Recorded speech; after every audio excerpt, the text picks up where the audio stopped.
Assalamualaikum. Apa khabar kawan-kawan?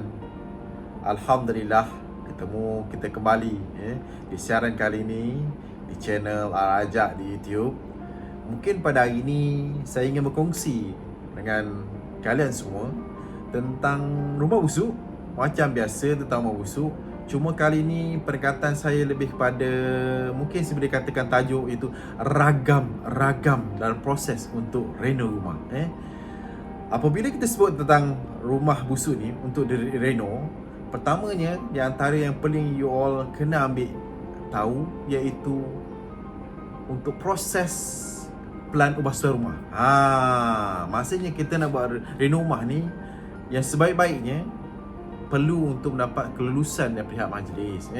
Apabila nak buat proses untuk pihak majlis ni, kita perlukan melantik seorang pelukis plan untuk melaksanakan proses tersebut. Saya buat macam itulah. Saya buat macam tu. Mana yang penting kita ambil seorang pelukis plan. Pelukis plan tu mudah je.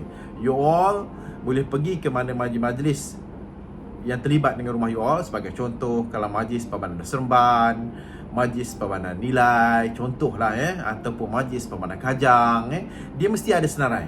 You all pergi ke sana, ke kaunter, biasa boleh tanya dekat kaunter di majlis tersebut. Memang ada senarainya, senarai yang ada. You all pilih mana yang sesuai. Sebabnya harga mungkin ada sedikit berbeza, lokasi kedudukan kat mana pejabat tu nak berurusan, Yalah, sebagainya. You all rasa selesa dengan persoalan pelukis plan tersebut, you all lantik dia. Lantik dia, insyaAllah dia akan laksanakan.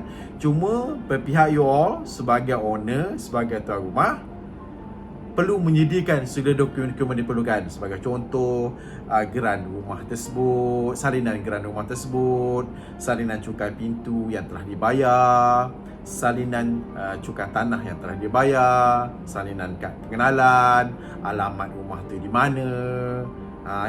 Mungkin maklumat asas you ada. Kalau dalam SMP tu ada maklumat, contoh pelan rumah yang asalnya ada rumah asal. Contohnya rumah asal tu 3 bilik, you nak jadikan 4 bilik. Di belakangnya ada dapur, tapi you nak besarkan dapur.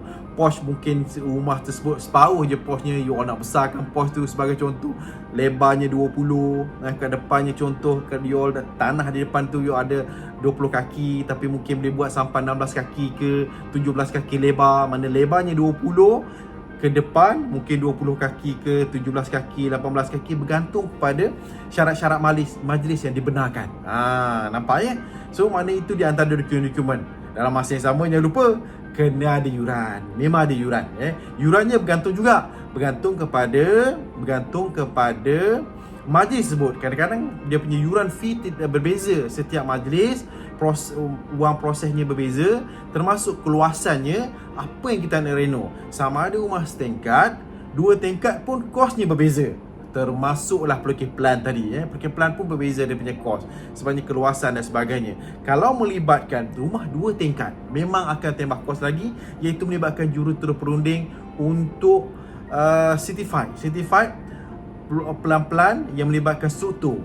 Itu melibatkan design sedikit. Maka you kena ingat, itu di antara ragam dalam rumah reno busuk lah. Okey, seterusnya, apabila kita dah hantar, maknanya pelukis plan dah hantar pergi ke majlis, dia ada kadang-kadang maknanya comeback balik pada kita, mungkin ada keperluan lain yang diperlukan. Kita nak buat begini, kita dah cadangkan kepada pelukis plan supaya dia buat design begitu, dia pun ikut. Cuma sampai ke majlis komen balik, benda begini tak boleh. Sebagai contoh, you all nak buat design yang mungkin yang special daripada orang lain, nampak berbeza sedikit, mungkin benda itu melibatkan gambaran yang fasad yang berbeza, maka mungkin pihak majlis tak luluskan, sebagai contoh. Tapi benda tu perlu perundingan. Manakah kalau ada, you all kena pergi kerjasama sebagai owner kan. Dan owner juga kalau drawing kena tanda tangan. Dan ada juga majlis-majlis yang telah mensyaratkan bahawa kena ada perbincangan dengan jiran sebelah. Jiran sebelah tu kiri kanan untuk perbincangan sama ada kita kadang mana kita nak reno tu melibatkan dinding rumah sama. Apabila kita rumah teres, kata sebagai contoh rumah teres, unit tengah, mana kiri dan kanan kita berkongsi dinding. Mana kalau kita buat posh depan, kita nak reno, mana dinding tersebut, rumah kiri dan kanan kita berkongsi. Mana kalau kita tak jiran sebelah mungkin tak selesa sebagainya, kita kena buat bincang.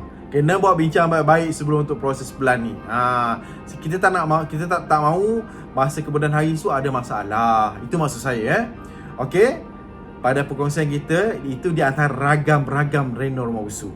Tapi kita akan sambung lagi pada episod akan datang. Saya akan kongsi juga tips-tips yang lain pula. Ya. InsyaAllah kita ketemu lagi. Jangan lupa untuk subscribe channel Rajak dalam masa yang sama, on notification. Kalau benda ini nampak manfaat, boleh share pada kawan-kawan supaya kita sama-sama dapat memahami perkara ini. Okay, ketemu lagi. Assalamualaikum.